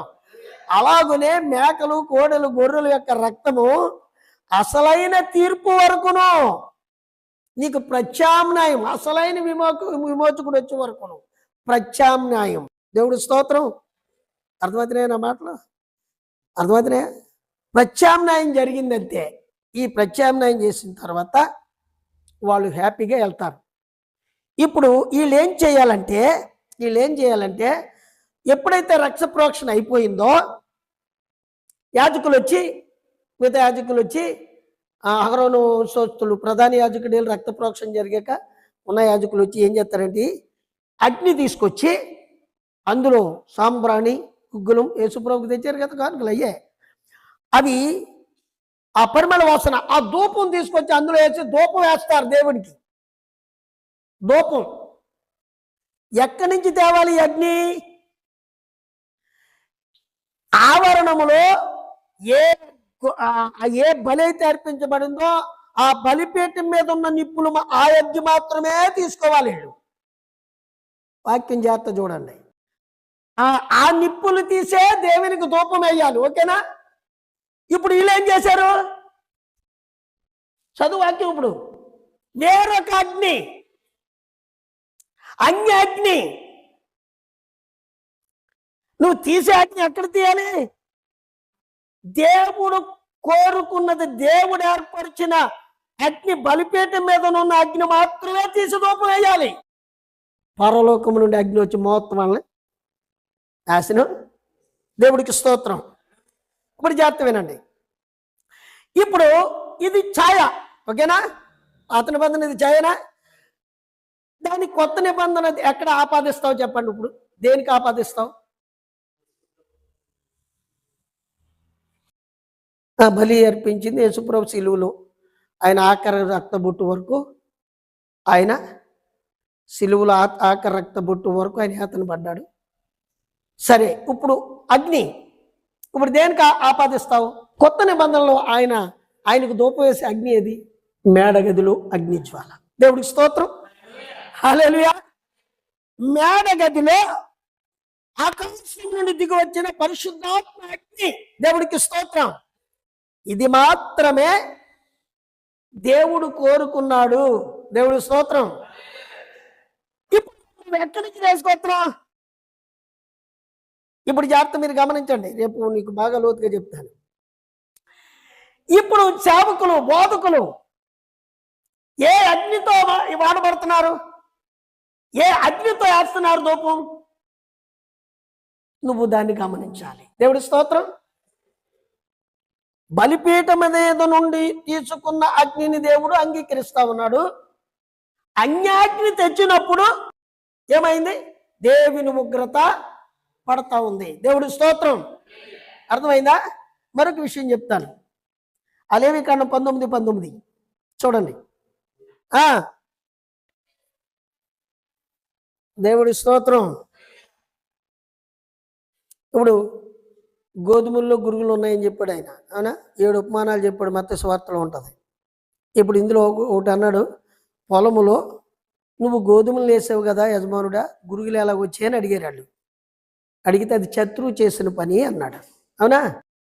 ఇప్పుడు వాళ్ళకి, ఇశ్రాయేలీలకి దేవుడిచ్చిన నియమం ఏంటంటే, పంట పండించిన తర్వాత, పొలములో పంట పండించిన తర్వాత మొదటి పన, అర్థమైందా?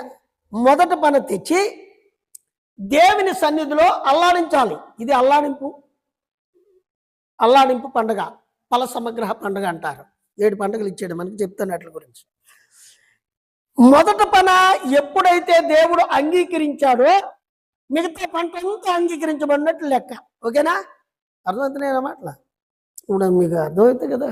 చేను కోసుకునే రైతులు ఏం చేస్తారు? ముందు పొలు కోసి ఓ పన కోసి ఆ పొలి వాళ్ళు నమ్ముకున్న దేవుడికి, ఏ దేవుడు అంటామని, క్రైస్తవులు అయితే దేవుని సన్నిధి తెస్తారు, లేకపోతే వాళ్ళ దేవతలు పెడతారు. ఆ మొదటి పనే తెచ్చి, మొదటి కోసిన పని తెచ్చి దేవునికి అర్పితం చేస్తారు. ఓకేనా? ఈ పన అంగీకరించబడితే చేనంతా దేవుడు దీవించినట్టు, అంగీకరించినట్టే లెక్క. ఓకేనా? దేవుడు స్తోత్రం. ఇప్పుడు దేవుడు ఏమంటున్నాడంటే, మీరు తెచ్చే పంట నేను అంగీకరించినట్లు, నేను తృణీకరించకుండునట్లు వేరు వేరు విత్తనాలు ఆ పొలములో చల్లకూడదు. గురుగులు గోధుమలు కలిసి ఉంటే దేవుడు అంగీకరిస్తాడా? అంగీకరించినాడు. అంతేకాదు వెంటనే మిడతలతో పంపుతాను అన్నాడు. వేరు వేరు విత్తనాలు అందులో ఉండకూడదు, చల్లకూడదు అన్నాడు. ఆ ఉపమానంలో అన్నాడు, పొలం ఏది? దేవుని సంఘం. దేవుడు స్తోత్రం. పొలం ఏది? పాత నిబంధన ఛాయ అయితే కొత్త నిబంధన, అవునా? పొలం ఏది? దేవుని సంఘం. ఇప్పుడు ఈ సంఘంలో ఏముండేది? వేరు వేరు విత్తనాలు, అన్యబోధ, దేవుని బోధ, అన్యాచారం, వాక్యానుసారం, రెండు కలిపి. దేవుడు స్తోత్రం. దేవుడు అంగీకరిస్తాడా? ఇప్పుడు లోకాచారం, మూఢనమ్మకాలు, ముహూర్తాలు, విగ్రహారాధన, త్రాగుబోతు విందులు, పోకిరీ చేష్టలు, పరిశుద్ధాత్మ కొరకు ప్రార్థన, రెండు అంగీకరిస్తాడా? నో. ఇంత మచ్చ ఉంటేనే అంగీకరించలేనుడు, రెండు ఎలా అంగీకరిస్తాడు? అంగీకరించిన ఆయనే చెబుతున్నాడు. దేవుడికి స్తోత్రం. అందుకని దేవుని సేవకుడైనా, దేవుని సంఘమైనా ఆది నుండి దేవుడు ఏది కోరుకుంటున్నాడో దానినే దేవుడు అంగీకరిస్తాడు. దేవుడు స్తోత్రం. హల్లెలూయా. దేవుడు ఎన్నడూ మారని వాడు. ఆయన మాట ఎన్నడూ మారదు. ఆయన ఎప్పుడు మార్పు లేని దేవుడు. ఆయన ఆదిలో ఏది చెప్పాడో చివరిదాకా ఆ మాట మీదే నిలబడతాడు. కాబట్టి పర్వాలేదులేండి అని నువ్వు సింపుల్గా మాట్లాడితే దేవుడు అక్కడే నిన్ను తృణీకరిస్తున్నాడు. అప్పుడే నీ కోపం వస్తుంది. దేవుడు పరిశుద్ధుడు. ఆయన మాటకు ఒక పరిశుద్ధత, ఒక విలువ, శక్తి ఉంది. అందుకని దేవుని సంఘము వేరు వేరు విత్తనాలతో, వేరు వేరు బోధలతో, వేరు వేరు ఆచారాలతో ఉంటే దేవుడు వారిని అంగీకరించనంటున్నాడు. దేవుడికి స్తోత్రం. హల్లెలూయా. ఇప్పుడు ఇవన్నీ కలుషితమైపోయాయి. సాతాను గడు అన్ని తీసుకొచ్చి పెట్టాడు ఏదో అనుమానంలో. అందుకే పాపము ప్రాప్తించింది. ఒక పండు తినడం కాదు, చాలా నేర్పేశాడు సాతాను. అవన్నీ ప్రపంచాన్ని అల్లుకున్నాయి. ఇప్పుడు వీటన్నిటి నుండి విడిపించడానికి దేవుని కుమారుడు వచ్చాడు. దేవుడికి స్తోత్రం. అవునా? మరి మోషే ఎలాంటి ప్రవక్త? ఏలియా ఎలాంటి ప్రవక్త? ఇర్మియా ఎలాంటి ప్రవక్త? యెషయా ఎలాంటి ప్రవక్త? వీళ్ళెవ్వరూ రక్షించలేరు. వీళ్ళెవ్వరూ మనల్ని రక్షించాలంటే మరలా దేవుని కుమారుడే రావాలి. వీళ్ళెవ్వరూ కూడా దేవుని ఆత్మ ద్వారా వచ్చిన వాళ్ళు కారు. దేవుని ఆత్మ ద్వారా పుట్టిన దైవ కుమారుడు సృష్టికర్త అయిన యేసు ప్రభువే. దేవుడికి స్తోత్రం. హల్లెలూయా. ఇప్పుడు ఈయన కుమారుడిగా వచ్చాడు కనుక ముందు ఈయనకేం జరగాల? పుత్ర శ్రీకారం ఈయనకి జరగాల. దేవుడికి స్తోత్రం. హల్లెలూయా. రోమపత్రిక 3 అధ్యాయం చూడండి. ముగించేస్తాను నేను. కాదు 23.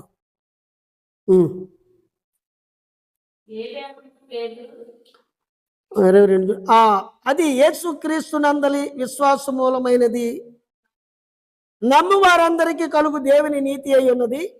ఏ భేదము లేదు, అందరూ పాపము చేసి దేవుడు అనుగ్రహించు మహిమను పొందలేకపోతున్నారు. కాబట్టి నమ్మువారు ఆయన కృపచేతనే క్రీస్తు యేసు నందలి విమోచనము ద్వారా ఉచితముగా నీతిమంతులని తీర్చబడుచున్నారు. దేవుడికి ఒక స్తోత్రం.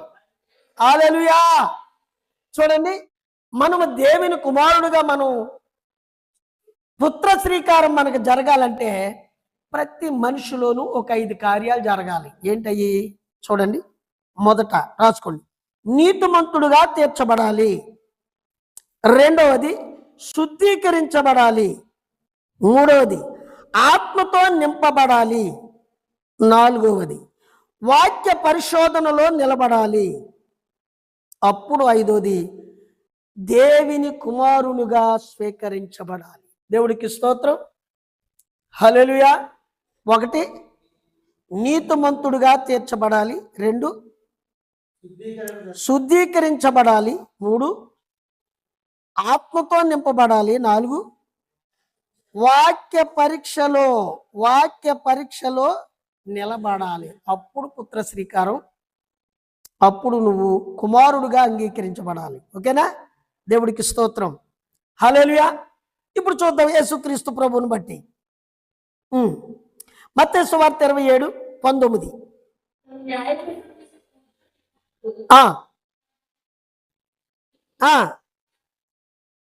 దేవుడికి స్తోత్రం. సమాజంలో అందరూ శిష్యులు వీళ్ళందరూ అనినా దానిని పక్కన పెడితే దేవుడే ఒక అన్యురాలు ద్వారా కలలోకి వెళ్ళి చెప్పిన గొప్ప సంగతి. మీకు ఒకటే చూపిస్తున్నాను. బైబిల్లో చాలా దిక్కులు చాలా మందికి నోట దేవుడు చూపించి పలికించిన మాట ఆయన నీతిమంతుడు అని. దేవుడికి స్తోత్రం. అంతేకాదు యేసు ప్రభు కూడా అన్నాడు, నాలో పాపం ఉందని మీరు ఎవరు నిరూపించగలరు అని అన్నాడు. ఓకేనా? దేవుడి స్తోత్రం. ఇప్పుడు ఈయన మహాసభలో ఒక తీర్పు తీర్చే ఒక జడ్జి గారి భార్య వచ్చి ఆవిడే సాక్ష్యం ఇస్తుంది. ఏమంటుంది? ఆ నీతిమంతుడి జోలికి నీవు పోవద్దు. ఈ రాత్రి పొద్దు నేను దర్శనములో దేవుడు నాకు ప్రత్యక్షపరిచాడు, ఆయన నిశ్చయముగా నీతిమంతుడు అని సాక్ష్యం ఇస్తుంది. ఆయన నీతిమంతుడిగా తీర్చబడ్డాడు. ఓకేనా? రెండోది శుద్ధీకరించబడాలి. చూడండి, అపోస్తుల కార్యాలు 3:14. దేవుడికి స్తోత్రం. ఎవరైనా నీతిమంతుడు, రెండోది పరిశుద్ధుడు అంటే అర్థం ఏంటి? అపవిత్రత లేనోడు అంటే శుద్ధీకరించబడినవాడు. ఓకేనా?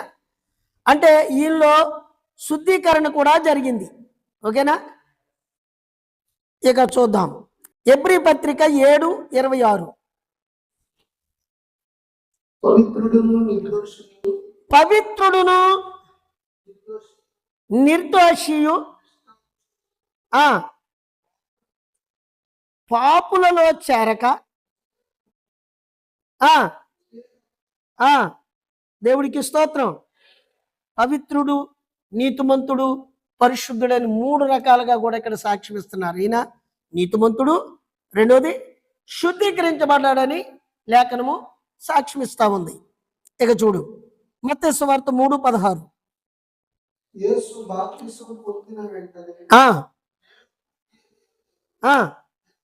దేవుడికి స్తోత్రం. మూడోది ఏంటి? ఆత్మతో. యోహాను సాక్ష్యం ఇస్తున్నాడు, ఈయనే లోక పాపాన్ని మోసుకొని పో దేవుని గొర్రె పిల్లని నువ్వు చెప్తున్నావు కదా, దానికి మాకు సూచనేంటి, ఆయనకి నీకు సంబంధం ఏంటని అడిగితే అంటాడు, ఆయన్ని నేను ఎన్నడూ ఎరగలేదు, కానీ నన్ను పంపినవాడు, నన్ను నడిపించువాడు నాకు చెప్పిన ఆనవాళ్ళు ఏంటంటే, నువ్వు బాప్తిస్మం ఇచ్చుచుండగా ఏ వ్యక్తి అయితే నీ దగ్గరికి వస్తాడో, ఏ వ్యక్తి మీద అయితే పరిశుద్ధాత్మ పావురాకారములోంచి ఆత్మ ఎవరి మీద అయితే కుమ్మరించబడతాడో అతడే మెస్సయ్య అని నాకు ఆనవాళ్ళు చెప్పాడు. అప్పటికి యోహానుకి యేసుప్రభుకి పరిచయమే లేదు. దేవుడి స్తోత్రం. ఆత్మతో నింపబడ్డం చూసి ఇతడే లోక పాపాలను మోసుకొని పోవు దేవుని గొర్రె పిల్లని యోహాను సాక్ష్యం ఇచ్చాడు. ఇక్కడ ఆయన ఆత్మతో కూడా నింపబడ్డాడు. ఓకేనా? ఇక ఏంటి? వాక్య పరిశోధన. దేవుడు స్తోత్రం. మత్తయి సువార్త 4:1.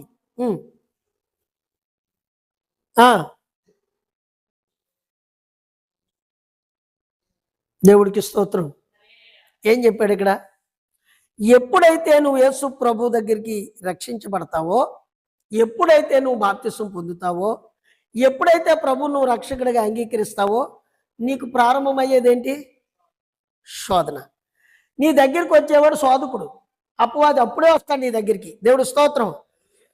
ఇప్పుడు నువ్వు నిజంగా దేవుని కుమారుడుగా నిరూపించబడాలి, నువ్వు దత్తపుత్రాత్మను పొంది నువ్వు పుత్ర శ్రీకారం నీకు జరగాలి అంటే నువ్వు జయించవలసింది 4వది ఏంటంటే వాక్య పరిశోధన.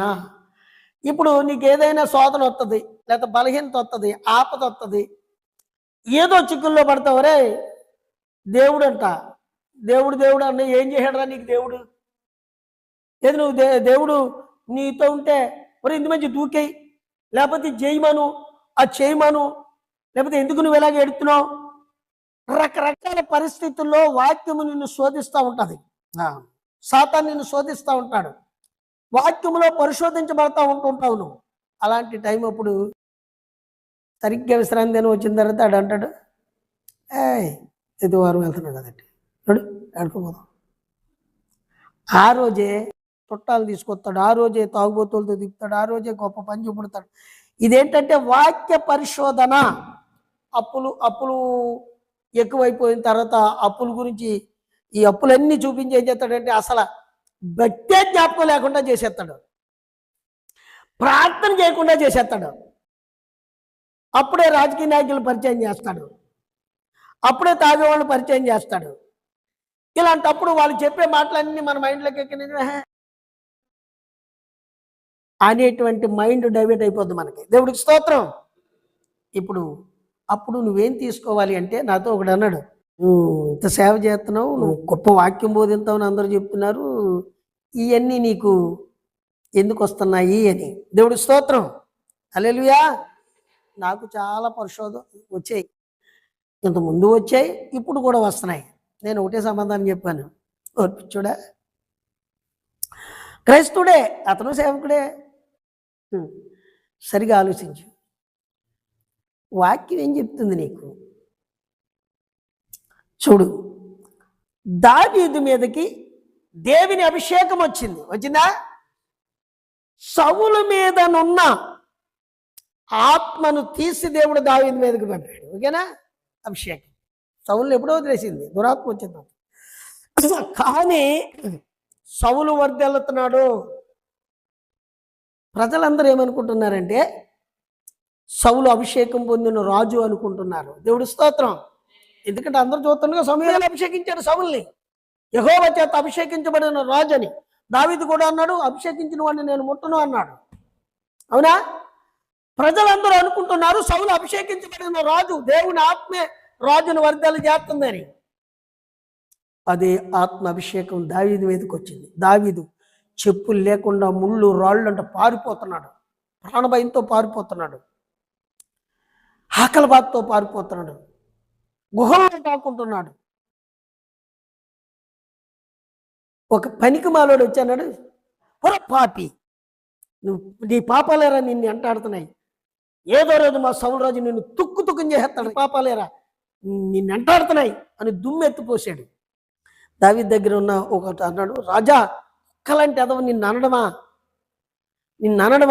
నువ్వు సెలవెత్తిండి చంపేస్తా అన్నాడు. దావీదు అన్నాడు, దేవుడి నన్ను పరిశోధిస్తున్నాడు, దేవుడి ఇది నన్ను భరించమన్నాడు, ఆడిని పేలమన్నాడు, ఈ రెండింటికి తీర్పు రాయనే, దేవుడు నా పక్షం ఉండగా నేను దేనికి భయపడను అని అనమన్నాడు, నన్ను పడమన్నాడు, పడుతున్నాను అన్నాడు. దేవుడికి స్తోత్రం. హల్లెలూయా. దేవుడు ఏం చేశాడంటే సౌల్ని ఒక్కసారిగా పతనమైపోయాడు, పునాదుల్లోకి అడ్రస్ లేకుండా పతనమైపోయారు. పాపం పెరిగేవారు. పరిగెత్తి పరిగెత్తి పరిగెత్తి దావీదు సింహాసనమే కూర్చున్నాడు. దేవుడు స్తోత్రం. నీతిమంతుడు శోధింపబడుతున్నప్పుడు, వాక్యం మీద నిలబడ్డవాడు వాక్య పరిశోధనలో శోధింపబడుతున్నప్పుడు, ఎప్పుడు నీ వెనక కిరీటం ఉంది, నీకు రాజసింహాసనం ఉంది, నువ్వు అబ్రహాము రాజ సంతానమై ఉన్నావని నువ్వు గ్రహించినప్పుడు వాక్య పరిశోధనలో వాక్యంతోనే సమాధానం చెప్పాలి. దేవుడికి స్తోత్రం. పిచ్చోడా, ఇదిరా పరిస్థితి. వాక్యం మీద ఉన్నామా లేదా అన్నదే మనకి. వాక్య పరిశోధనలో నిలబడుతున్నామా లేదా అన్నదే నువ్వు ఉత్తర శ్రీకారంలో ఉన్నావో లేదు నీకు ఆనవాలి. ఒకడు అభివృద్ధిని చూసి నువ్వు కింద పడిపోయావేమో, వాడు పైకి వెళ్ళిపోయామో అనుకోవడం తప్పు. వెళ్ళి చూపును బట్టి నువ్వు తీర్పు తీర్చక వాక్యముతో నిన్ను నువ్వు చూసుకో. దేవుడికి స్తోత్రం. హల్లెలూయా. వాక్యంతో శోధించున్నాడు. నువ్వు దేవుని కుమారుడు కదా, ఏదైనా చేయగలవు కదా, ఈ రాళ్ళు రొట్టెలో బట్టి అవ్వా ఏ చేసుకో అంటున్నాడు. అన్నాడు సైతానా, మనుషుడు రొట్టె వలన బ్రతకడు, దేవుని నోట నుండి వచ్చు ప్రతి మాట వలన. దేవుని నోట నుండి వచ్చి కొన్ని మాటల వలన బ్రతుకుతాడు అన్నాడా? దేంతో బ్రతుకు? ప్రతి మాట. దేవుడికి స్తోత్రం. వాక్యంలో ఒకటి పాటించి ఒకటి వదిలేయకూడదు. ప్రతి మాట వలన బ్రతుకుతాడు మనిషి. స్నేహితులు ఏళన చేశారు, అవునా? భార్య కూడా దూషించింది యోబుని, అవునా? వాళ్ళు అన్న మాటలన్నీ కాపాడుతున్నాయి క్లియర్గా. నిజంగా అలా జరుగుతున్నట్టే కాపాడుతున్నాయి. ఏం చేశాడు నీకు? నీకంటూ నీ కాళ్ళ కింద కుక్కల్లాగా ఉన్న వాళ్ళు నిన్ను ముక్కు మూసుకొని పక్కపోతున్నారు, ఏళన చేస్తున్నారు. ఎందుకు వచ్చింది నీ బతుకు? దేవుడు ఏం చేశాడు నీకు? దేవుడు దూషించి మరణం గమ్మంది, పురుగులు పట్టేసే నిజంగా శరీరం అంతా, అవునా? అసలు దేవుడు ఉన్నాడని చెప్పుకోవడానికి ఆస్కారమే చూడటానికి కనబడలేదు. దేవుడికి స్తోత్రం. కానీ పరిశోధనలో యోబు అంటాడు, మూర్ఖురాల్లాగా నువ్వు మాట్లాడక, నా దేవుడు సజీవుడు, అన్నీ ఇస్తేనేనా? దేవుడు ఏది భరించమన్నాడో భరిస్తే నాకు అవతల నేను మరలా పూర్వ వైభవం చూస్తాను, పిచ్చిదానా అన్నాడు. దేవుడికి స్తోత్రం. అది విశ్వాసం అన్నాడు. సాతానా, దేవుని శోధించకూడదని వాక్యం ఉంది, ఆ సంగతి తెలిసా నీకు? దేవుని నోట నుండి వచ్చి మనుషుడు బ్రతుకుతాడని వాక్యంలో ఉంది, ఆ సంగతి తెలిసా నీకు? దేవుడికి తప్ప దేనిని ఆరాధించొద్దని చెప్పింది వాక్యంలో ఉంది, అది తెలుసా నీకు? వాక్యంతో సమాధానం చెప్పాడు యేసుప్రభు, గెలిచాడు. దేవుడికి స్తోత్రం. అవునా? ఇప్పుడు ఆఖరిది ఏంటి? 5వది మత్తయి సువార్త 17:4. మంచిది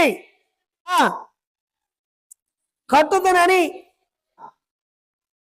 ప్రకాశమానమైన ఒక మేఘము వారిని కమ్ముకొని, ఇదిగో ఈయన నా ప్రియ కుమారుడు, నేను ఆనందించుచున్నానని.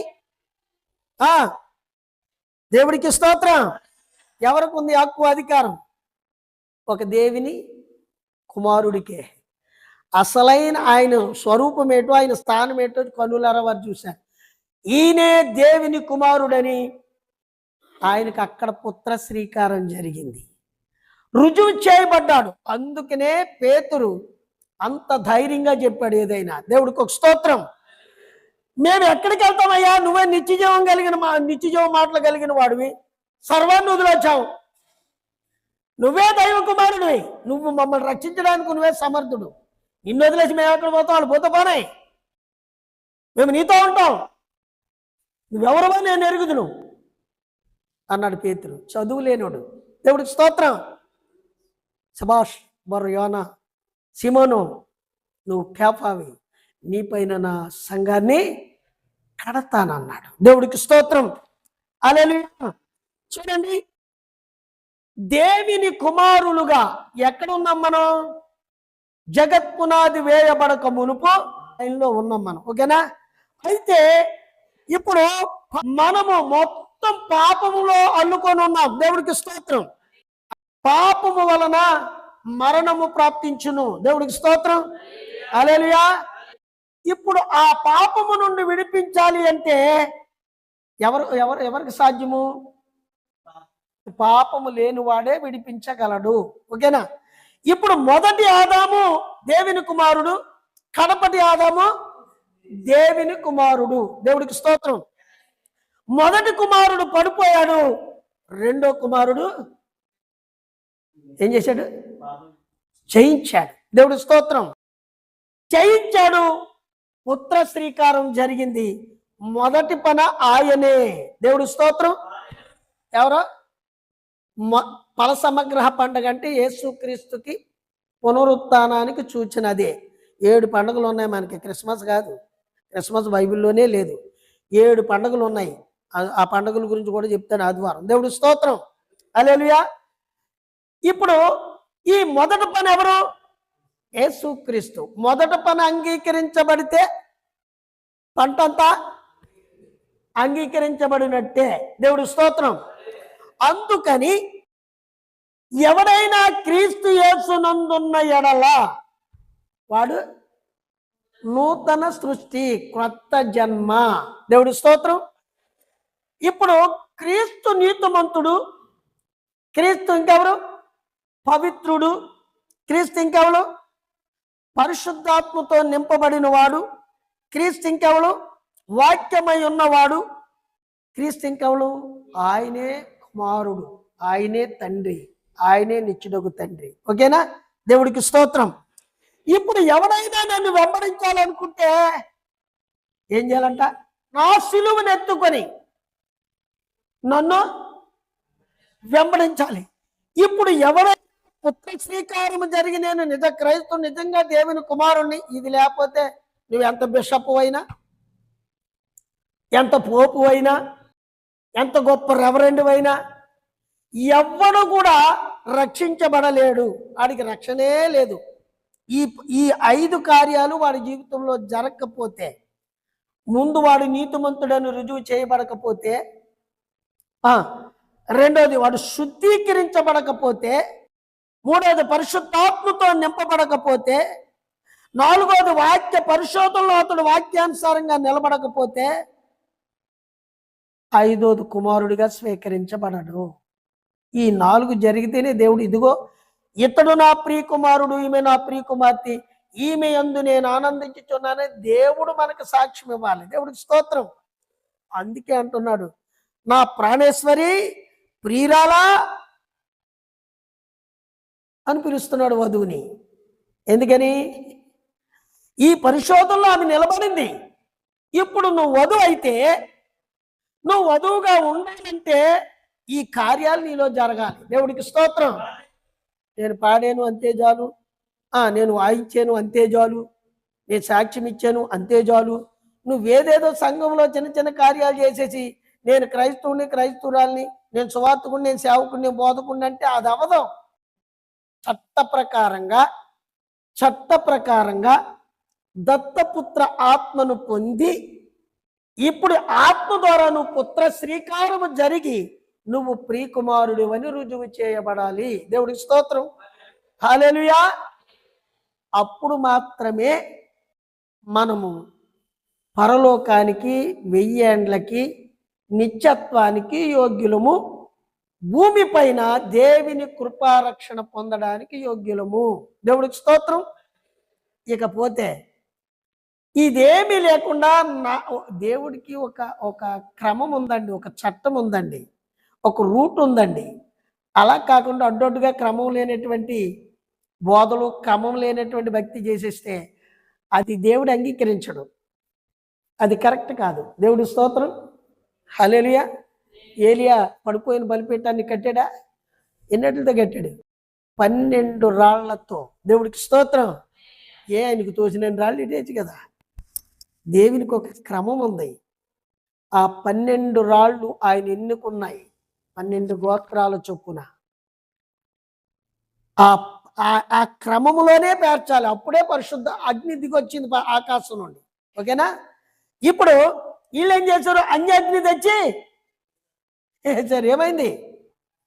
అది ఇప్పుడు వేరు వేరు విత్తనాలు చల్లారు. ఏమైంది? ఆ పంట అంగీకరించబడలేదు. మిడతలు అవి వచ్చి తినేసి. అవునా? కాబట్టి ఈరోజు పాత నిబంధనలో ప్రతిదీ నువ్వు కొత్త నిబంధనకు ఆపాదించాలి. ఎక్కడ జరిగింది ఇది దేనికి సూచన? అప్పుడు వాళ్ళ మీదకి శిక్ష వచ్చిందంటే ఇప్పుడు ఆత్మీయ అర్థం ఏంటి, ఇప్పుడు నేను ఎలా ఉండాలి అనేది నువ్వు చాలా జాగ్రత్తగా వాక్యాన్ని పరిశోధించేదే వధువు. దేవుడికి స్తోత్రం. కాబట్టి పుత్ర శ్రీకారం, దేవుని కుమారులుగా, కుమార్తెలుగా అంగీకరించబడాలంటే ఇప్పుడు మనకేం జరగాల? జరగాలంటే ఏం నెరవేర్చాలి మన జీవితంలో? రైట్. ఈ విషయం జ్ఞాపకం చేసుకొని ముందు దీన్ని పరిశోధించుకోండి. నా దగ్గర ఏముంది, అవినీతి కార్యాలు ఏమున్నాయి, నీతి కాని క్రియలు నాలో ఏం జరుగుతున్నాయి, నేను నీతిమంతుడిగా ఉన్నానా, నీతిమంతురాలిగా ఉన్నానా, లేక పరిశుద్ధంగా ఉన్నానా, అపవిత్రంగా ఉన్నానా, లేక పరిశుద్ధాత్మ నాలో ఉన్నాడా, లేక వేరొక దురాత్మ నన్ను ప్రేరేపిస్తుందా, వాక్య వ్యతిరేకమైన కార్యాలు చేస్తున్నానా, వాక్యానుసారంగా నిలబడుతున్నానా, ఈ క్షణములో రాకడ జరిగింది, ఈ క్షణములో వధువు ఎత్తబడితే నేను కుమారుడిగా స్వీకరించబడతానా, కుమార్తెగా స్వీకరించబడలేనా అన్నది ముందు మనం పరిశోధించుకు చేసుకోవాలి ప్రియులారా. దేవుడికి స్తోత్రం, హల్లెలూయా. అప్పుడే ఏదేను వనమునకు నువ్వు మరలా వెళ్ళగలుగుతావు, ఆ 1000 ఏళ్ల పాలనకు మరలా మనం వెళ్ళగలుగుతాం, ఆరో పరిమాణమైనటువంటి పరదేశంలోకి మనం వెళ్ళగలుగుతాం. లేకపోతే మనం చేసే భక్తి అంతా వ్యర్థం. దేవుడి స్తోత్రం, హల్లెలూయా. ప్రార్థన చేసుకుందాం. పరిశుద్ధుడా, ప్రేమగల తండ్రి, మహోన్నతుడా, సర్వాధికారి, మీ గొప్ప నామానికి స్తుతులు స్తోత్రాలు చెల్లిస్తున్నాను ప్రభువా.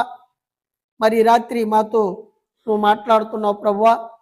ఇదిగో ఇతడు నా ప్రియకుమారుడు అని, ఈమె నా ప్రియకుమార్తె అని, ఇదిగో అతడు నా దాసుడు, అతని వంటి వాడు భూమి మీద ఒకడునూ లేడని ఓ ప్రభువా యోబును గూర్చి, నా తండ్రి అబ్రహామును గూర్చి, నావోహును గూర్చి, తరుమారులో నువ్వే నీతిమంతుడు అని నువ్వెంతో మందికి పుత్ర శ్రీకారం అయ్యా మీరు ప్రకటించారు నాయన. మరి తండ్రి చివరి కాల వధు ఈ పుత్ర శ్రీకారంలో మేము ఓ తండ్రి నీ కుమార్తెలుగా కుమారులుగా మేము అంగీకరించబడాలి అంటే నీతిమంతులుగా తీర్చబడాలని, అయ్యా మేము పవిత్రులుగా మార్చబడాలని, పరిశుద్ధాత్మతో నింపబడాలని, వాక్య పరిశోధనలో మేము ధైర్యంగా నిలబడాలని, అప్పుడే నీ కుమార్తెలుగా కుమారులుగా ఉండగలుగుతామని నీ వాక్యం ద్వారా మాట్లాడావు ప్రభువా. మరి ఈ సంగతులన్నీ ముందు మేము పరిశోధించుకుంటే, పరిశీలించుకొని మమ్మల్ని మేము సిద్ధపరచుకోవడానికి తగిన కృపను మీరు అనుగ్రహించండి. ఇదిగో ప్రభు ఈ రాత్రి, ఇదిగో ప్రభా మరి కొద్దిమందిగా మేము కూడున్నామయ్యా, నీ గొర్రెల్ని స్వరం వింటే అన్నావు, నువ్వు ఎక్కడ ఉండనా ఎక్కడ ఉంటావు, నీ నెమ్మదిస్తే అన్నావు. ఇదిగో ప్రభా వేల కొలది 70 మంది శిష్యులు కూడా వెనక్కి తిరిగిపోయినప్పుడు, వేల కొలది జన్మ వెనక్కి తిరిగిపోయినప్పుడు 12 మంది నీ దగ్గరకు వచ్చారు నాయన, వారే నీ ప్రత్యక్షతను చూశారు తండ్రి. మరి ఈ రాత్రి ఎంతమంది కూడి ఉన్నారో ఈ వాక్య భాగంలో ఈ సత్యాన్ని తెలుసుకొని ప్రభువా మేము కుమారత్వాన్ని దత్తపుత్రాత్మను పొంది పుత్ర శ్రీకారములో మేము ముద్రించబడ్డానికి కృప చూపి దీవించి ఆశీర్వదించండి. ఈ నీ మాటల ద్వారా మా ప్రాణాత్మ శరీరాలకి మీ రక్షణ విమోచన జరుగుటకు సహాయం చేయమని, మీరే మీ పరిశుద్ధాత్మతో మమ్మల్ని నడిపించమని, మమ్మల్ని అందరినీ మీకు అప్పగించుకుంటూ మా ప్రభువును రక్షకుడు అయిన యేసుక్రీస్తు పరిశుద్ధ నామములో మిక్కిలిగా ప్రార్థించి వేడుకుంటున్నాను మా పరమ తండ్రి, ఆమేన్. యేసు రక్తమే జయము.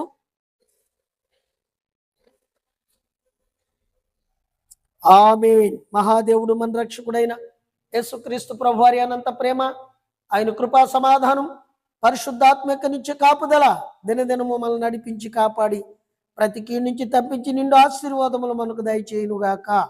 ఆమేన్. ఆమేన్. God bless you. దేవుడు మిమ్మల్ని దీవించుగాక.